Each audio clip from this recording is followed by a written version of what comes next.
Manuel Lanzini.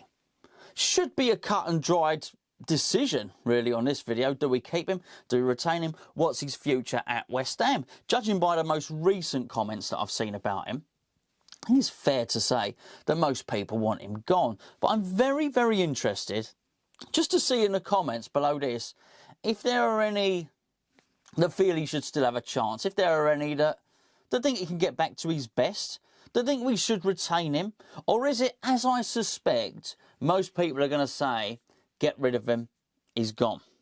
Now, I'm probably not alone in thinking that Manuel Lanzini used to be our best player, but he's not been our best player for quite some time.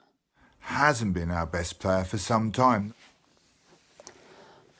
I'm also probably not alone in thinking that under David Moyes, he was certainly one of the favoured players, but David Moyes seems to have sort of fallen out of love with him as well, which means he doesn't trust him.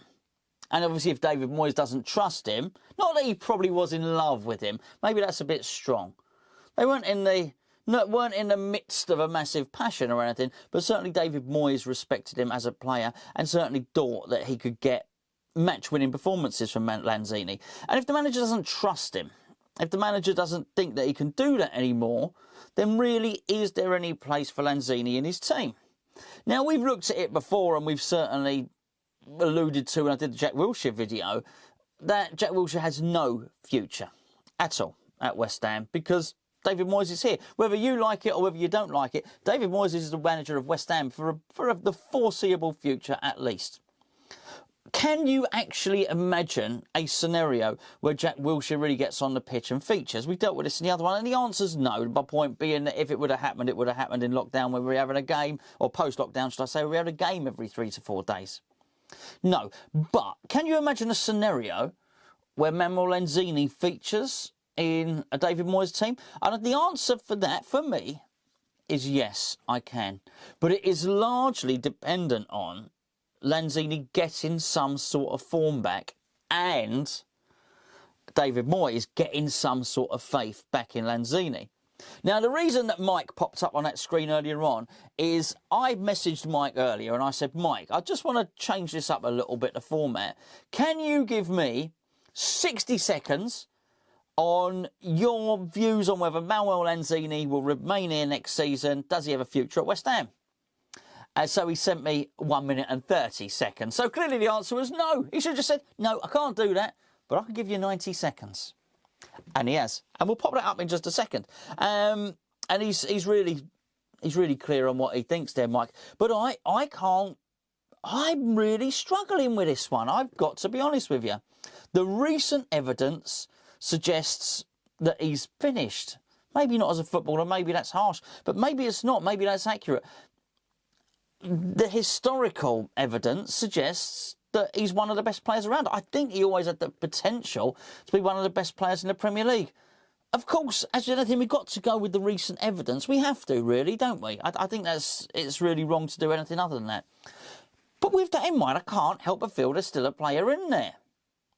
If we are going to play this role, and we don't sign Eze, and when I say this role, I don't mean this bread roll or this crusty roll. I mean this role, I'm talking about the Mark Noble role. Then it's not quite a number 10. The inside left forward, floaty around type role. If we're going to do that, I do want Fornals to have that position. But if it's not Fornals, or if Fornals, whatever, is injured or tired or something else, we need someone else to play in that position, for me, Lanzini is the next best option. And I haven't ruled out the prospect that Lanzini can actually come in, and if he had a run of 3 or 4 performances, he could make that role his own. So he's had the injury. Michael, do you know what? Let's see what Mike's got to say. Let's pop Mike in now, and then we'll come back afterwards. Manuel Lanzini. What can you say about the riddle wrapped in an enigma? Wrapped in bacon foil, wrapped in tattoos, and covered in bacon, probably.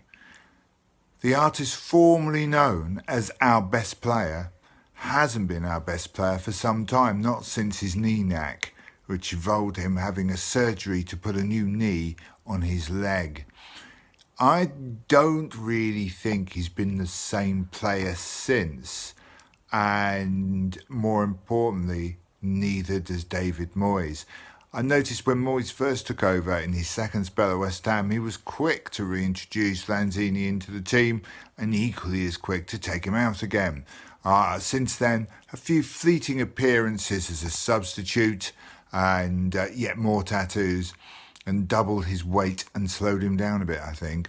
Manuel Lanzini, man, mystery, icon. What can I say? Time to leave, Manuel, I think, because you're not going to get much game time in the team as it stands. Really, if you do in your head our team for next season with our current squad, is he in it? Ask yourself, seriously, is he? Because he isn't in mine, and that's before we have any players coming in. Sorry, Manu. Time to move on, mate.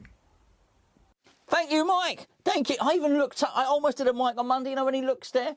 Thanks, Mike. Thanks, Mike. Mike at the... Was it that way? Which way is Mike at the Tactics Centre? I can never remember. But Mike alludes to the having the knee grafted onto his leg to form some form of knee on his leg, basically. And it is an injury, but I look at Lanzini and I think it's up there. I think he's almost got a mental block. When I see him running around, it doesn't look like he's slowed up. And that seems to be one of the first things that goes when you have this knee injury. When you have the cruciate injury, it seems to be the pace. But he seems to be as quick as ever. I just think it's a little bit of belief. I feel he's pulling out of a tackle a little bit. I feel he doesn't want to get injured again. And I really do believe that he didn't come back from his injury with that mindset. I thought he came back from his injury, his long-term injury. He was all due to be one of the best players in the World Cup, or so I thought. Lionel Messi had said, I want him in the Argentina team, and he was in it. And if you remember, he got his knee injury on World Cup warm-up duty. But when he came back, and it did take a while, when he came back, I thought he was starting to find some form. But if you remember, he got injured. He got fouled by one of the Burnley players.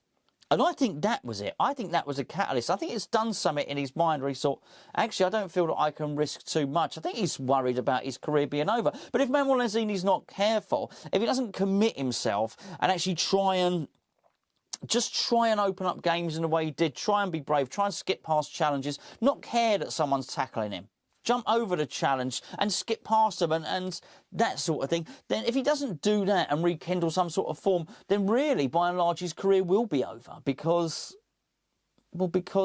he's really just seeing out time at the moment. And he's not so old. What's he, 27, 28 tops? He's not so old that his career's over. This guy could have 4 or 5 years easily. Maybe not at the top level. He's not, Barcelona aren't going to sign him next season or anything like that. But if he got into the team, he could still, I believe, be one of the top Premier League performers. Is that going to happen? I really do think that's largely dependent on him. I think the capabilities are still there. In many respects, I look at the Felipe Anderson situation, and even though one of them's injured and one of them isn't, I still see it as a mental application. And I think he's got it within his grasp. And I think, in many respects, David Moyes is desperate to see that old player. David Moyes is desperate to see that guy that played up front alongside Arnautovic. And I do think that is a possibility. Is it likely? No. But I do think there's a possibility that may happen. 50-50? No. 70% likely it won't work out, but I think there's a 30% possibility it will. So what you have to ask yourself, if you're in agreement with me on there, you might not. You might think there is a 0% possibility Lanzini can come back as a player. 100% he's finished. If you think that, what are you going to do with him? If he's 100% finished, if you think that, then there's no going to be no one coming to buy him. There's no one going to buy a player that's 100% finished. So the question is to you, if you still think there's a bit of a player in there, enough to tempt someone else to come in, what are we going to get for him? Now, in many respects, I think sometimes when you get such a low fee for a player, it ain't worth selling them. But Lanzini has the added burden of having a massive, massive salary. Well, it's obviously not a massive burden for him. Great for him, eh? It's all lovely. It's all yachts and senoritas and party time. I'm sure he doesn't conduct himself in such a way. I would, if I was earning 100 grand a week. But it's a problem for West Ham. It's a burden for West Ham that he is earning so much money. I do worry that nobody is going to take him off the wage bill. What do I think will happen? Well, it took somebody else, funny enough, in the comments down below to point out what could happen, because I didn't see a buyer. And someone said he might go to Turkey. And I thought, oh, hold on, that's realistic, actually, because I couldn't see any of the major European teams wanting to take him. Number one, most of them are skint. I'm not talking about the elite, your Paris Saint-Germains and your Real Madrids. I'm talking about the ones I've spoken about before, Villarreal and teams like that. I can't see them taking him on, particularly not on 100 grand a week. And particularly not bearing in mind he's recently failed. But Turkey do have a history of taking on players who have either passed their sell-by date in the Premier League or ain't working out. Look, Turkey don't go and buy, the Turkish Galatasaray don't go and buy Kylian Mbappe, right? No, they don't. They don't buy Robin van Persie when he's in his peak at Arsenal. They don't buy Robin van Persie. They buy Robin van Persie when he's 50. No, not really. Not really. Not that. You know what I mean. But when he's, by all intents and purposes, a little bit past it. And I looked at it, and they pay quite high wages because they've got a very, very passionate fan base, got a very successful domestic league in Turkey. They ain't got a passionate fan base at the moment. I don't think doubt anyone's going to any games. Why would they be any different to anybody else? But they do spend out money. And if anyone can afford to take on 100 grand a week, some of those Turkish clubs can. Now, would they be coming to West Ham and maybe paying, I don't know, 15, 20 million on transfer? No, they wouldn't. We'd have to swallow it. We'd have to be willing to get him off the wage bill. Do I think we'd do that? I think we might. For a nominal fee, we might have to accept one. If we want to get rid of him, we might have to accept 5, 6 million quid, because nobody's coming in with 15, 20 million for Manuel Lanzini. I just can't see it at all. Slaven Village don't need to be fair. Sorry, I'm going off one up, because they've got Pereira there, who's a fantastic player. I'd love him at West Ham, of course. So the other question is, would Lanzini go to Turkey? Well, I think he would. Because did he not go from River Plate to Al Jazeera? So he's shown himself willing to go to a league that's not one of the top leagues in the world. And Turkey's certainly better than when he was playing there. So I think he would do that. If, and only if, and here's where we get to the point here, he wants to play first-team football. So that would be the reason for doing it. If he wants to just pick up his wages, he can just stay at West Ham.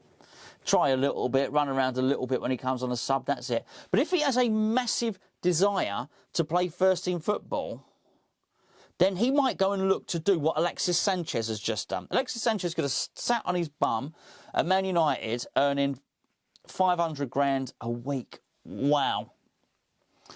But the poor love is having to go and slum it at Inter Milan for a paltry 300 grand a week. I don't know how he's going to manage, but clearly he's thought to himself, actually, football is more important. I will sacrifice 200 grand a week. I can't believe he's doing such a thing, to go and play regular football. So the question is really, would Manuel Lanzini do something like that? Will he be so frustrated with his lack of opportunity and his lack of impact at West Ham that he thinks to himself, do you know what? I'm off. I just want to go and play football.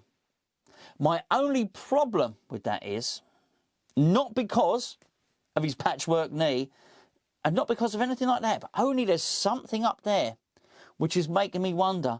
I'm not entirely sure how much Manuel Lanzini wants to play football anymore.